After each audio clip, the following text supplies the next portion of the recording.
कल को मान लो आपको यहाँ पे आईएएस का जॉब ऑफर किया जाता है और कहीं बाहर आपको और अच्छा जॉब मिल जाता है तो छोड़ दोगे फिर इसको? इसका मतलब है अवसरवादी। किसी की इंटरेस्ट को आप अवसर में नहीं बता सकते।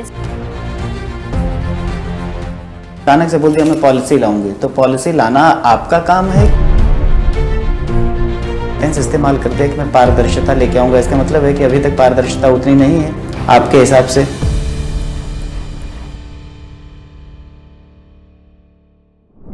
डांस होता सर। अच्छा, may I coming sir? Good morning sir. Good morning sir. बैठो बैठो बैठो। निशा चौधरी, आपका स्वागत है हमारे बोर्ड में। Yes sir, thank you sir. और आप जो है हमारे फाउंडेशन बैच में लगातार अपनी क्लास में टॉप भी रही है। Yes sir. आपके 10th में 80% और 12th में 97.6% नंबर बहुत अच्छे सर बच्चे के। आरबीएसई बोर्ड से। आर्ट्स में सब्जेक्ट क्या थे बेटे आपके? पॉलिटिकल ज्योग्राफी, हिंदी लिटरेचर थे, लेकिन ग्रेजुएशन में आकर चेंज कर लिया सर। उसमें क्या किया फिर? Political geography, history. अच्छा। और रुचि आपका बम रसिया डांस और गिल्ड डांस गेम है, वो तो सर पूछेंगे रुचि के बारे में क्वेश्चन आपको। क्योंकि आपका हिस्ट्री पॉलिटिकल साइंस रहा है तो एक बार आप देखिए, यहाँ पे फोटो लगेंगे बहुत सारे। Yes sir. इधर भी देख लो। इनमें से कोई एक व्यक्तित्व जिनको आप अपना आइडियल भी मानती हैं या भारतीय राष्ट्रीय आंदोलन में बड़ा योगदान मानती है, कौन है इनमें से? सर, यहाँ पर जितने भी व्यक्तित्व लगे हुए हैं उनका अपने देश काल परिस्थिति के अकॉर्डिंग सबका अपने क्षेत्र में योगदान है। लेकिन आप किसी एक के बारे में मुझे पूछेंगे तो मैं डॉक्टर भीमराव अम्बेडकर को मानती हूँ, क्योंकि उनके द्वारा बनाया गया आज संविधान है वो हमारे सामने ऐसा आईना है जिसमें देखकर हम खुद को पहचानते हैं। तो मैं उनको इसी वजह से मानती हूँ। बाबा साहब का और संविधान के अलावा भी कोई योगदान है क्या? संविधान के अलावा उनके दलितों के लिए जो उन्होंने कार्य किए हैं और समाज सुधार के जो कार्य किए हैं और उन्होंने जीवन में संघर्ष करके और देश को आगे बढ़ाया है, उसमें उनका योगदान है। उसके अलावा ठीक है, ये महिला सशक्तिकरण क्या होता है? विमेन एम्पावरमेंट मतलब महिला सशक्तिकरण का मतलब होता है सर कि महिलाओं को जो समाज में उनकी पिछड़ी स्थिति है उनको किसी भी तरह से आगे लाना और उन्हें मतलब इकोनॉमिक्स रूप से या आर्थिक रूप से उनको आगे बढ़ाना, शैक्षणिक रूप से उनको शिक्षा देना ताकि वो आत्मनिर्भर बन सके। भारत सरकार ने महिला सशक्तिकरण के लिए कौन कौन से कदम उठाए हैं? गवर्नमेंट ऑफ इंडिया या राजस्थान सरकार ने या अभी तक की सरकारों ने, जो आपको लगता है कि सर ये महिला सशक्तिकरण के बहुत अच्छे प्रयास ही किए गए? सर, महिला सशक्तिकरण के लिए गवर्नमेंट ऑफ इंडिया ने बहुत सारी योजनाएं भी बनाई हैं और मतलब उन्होंने ऐसे पुरस्कार भी बनाए हैं, जैसे गार्गी पुरस्कार राजस्थान सरकार, इंदिरा प्रदर्शनी पुरस्कार देती है, बालिका शिक्षा प्रोत्साहन पुरस्कार देती है ऐसे। और जैसे हमारे कॉलेज और उनमें उनको प्रोत्साहन देने के लिए भी कुछ योजनाएं चलाती है सरकार, तो वो है उनके लिए। आप जब आईएएस अधिकारी बन जाएगी, आप जब आईएएस बन जाओगे तो उसके बाद आप महिलाओं के लिए क्या करोगे? सर, महिलाओं की जहाँ से मैं हूँ, मैं ग्रामीण एरिया से हूँ, तो वहाँ की सबसे बड़ी समस्या है उनकी शैक्षणिक रूप से उनको शिक्षा देना। वो सामाजिक और आर्थिक रूप से भी पिछड़ी हैं, क्योंकि मैंने अपने जीवन में बहुत संघर्ष किया है यहाँ तक आने के लिए। और सर, उनके लिए मैं और अच्छे सशक्त योजना लाऊंगी। और वैसे भी तो भारत सरकार ने अच्छे और योजनाएं चला रखी हैं, लेकिन सबसे ज़्यादा इम्पोर्टेंट है पितृसत्तात्मक समाज, जिसकी सोच में परिवर्तन लाना। सर, मैं ऐसा कार्य करूंगी कि मैं समाज की सोच में परिवर्तन कर सकूं। हमने आज ही आपको बना दिया आईएएस अधिकारी, कोई ऐसा काम बताइए, आप क्या करोगे ऐसा? किसके बारे में सर? मैं समझ नहीं पाई। महिलाओं के क्षेत्र में। जैसे आप आईएएस अधिकारी बन गई आज, तो महिलाओं के क्षेत्र में आपके पास में पावर है कि आप कुछ कीजिए, आप तो क्या करोगे आप? सर, मैं महिलाओं को लिए आगे बढ़ाने के लिए पहले उनको जागरूक करूंगी कि वो क्या कर सकती हैं, उनके अंदर क्या पावर है। भगवान ने उनको एक इंसान बनाया है तो वो कुछ भी कर सकती हैं। आधी से ज़्यादा जनसंख्या का शोषण का कारण सिर्फ यही है कि वो कहीं ना कहीं खुद भी जिम्मेदार है और समाज भी उनका जिम्मेदार है। तो उनको आगे बढ़ाने के लिए मैं अच्छी से अच्छी पॉलिसी लाऊंगी और उसको इम्प्लीमेंट करने की कोशिश करूंगी और उनको जागरूक भी करूंगी सर। Good sir. तो बम और रसिया दो अलग अलग चीज़ें हैं। Yes sir. बम क्या है और रसिया क्या है इसमें? बम का मतलब होता है सर डोल, और रशिया का मतलब होता है जो भगवान श्री कृष्ण की भक्ति में जो गाने गाए जाते हैं ना, उनको रशिया बोलते हैं। तो बम जो है वो क्या अभी गांव में दिखता है? नहीं सर, ये अभी जैसे होली अवसर आता है ना, जैसे फागुन पूर्णिमा आती है तो उस टाइम पर डांस किया जाता है ये।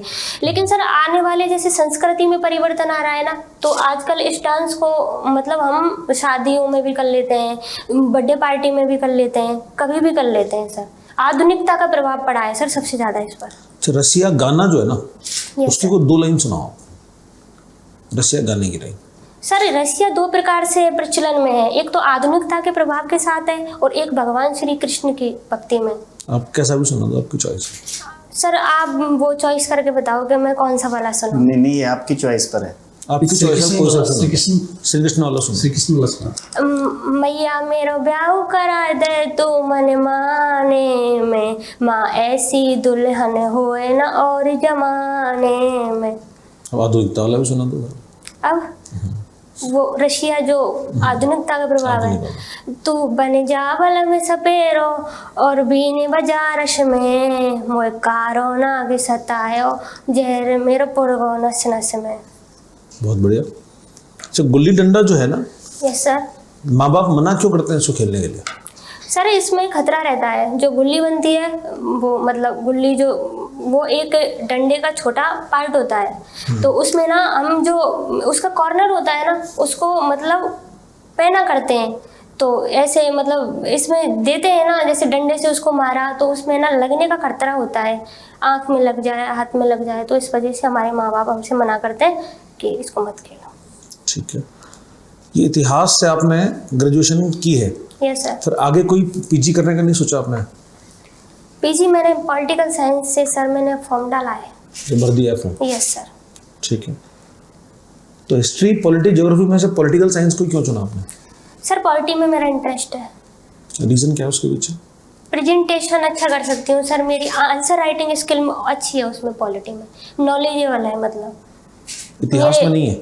इतिहास में भी है सर, क्योंकि वो पॉलिटी मेरे पास जो 12th में थी ना तब थी, फिर मैंने ग्रेजुएशन किया ना तो हिंदी लिटरेचर को छोड़ा और पॉलिटी को लिया, तो वो सब्जेक्ट और ज़्यादा स्ट्रॉन्ग हो गया मेरा इस वजह से।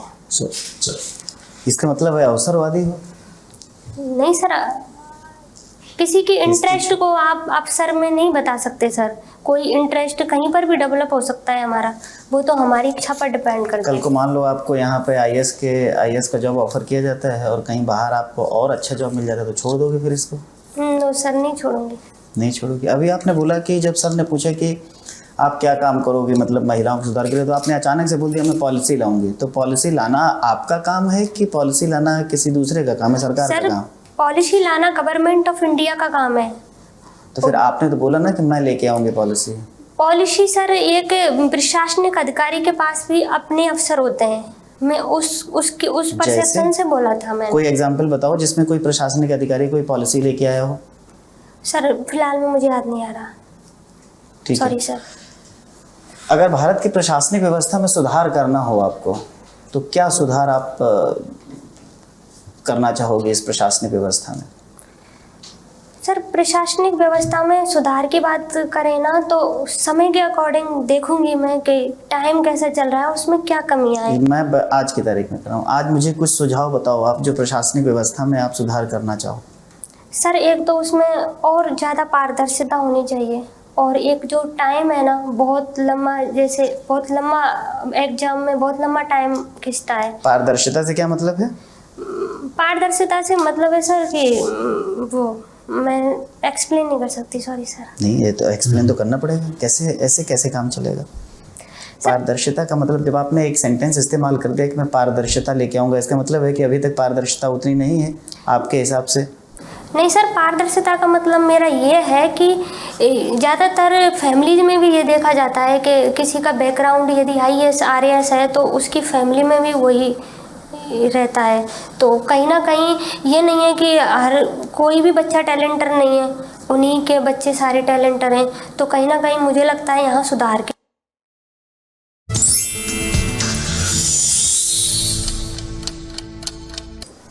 जमीन सर। आ जाओ बेटा, आ जाओ।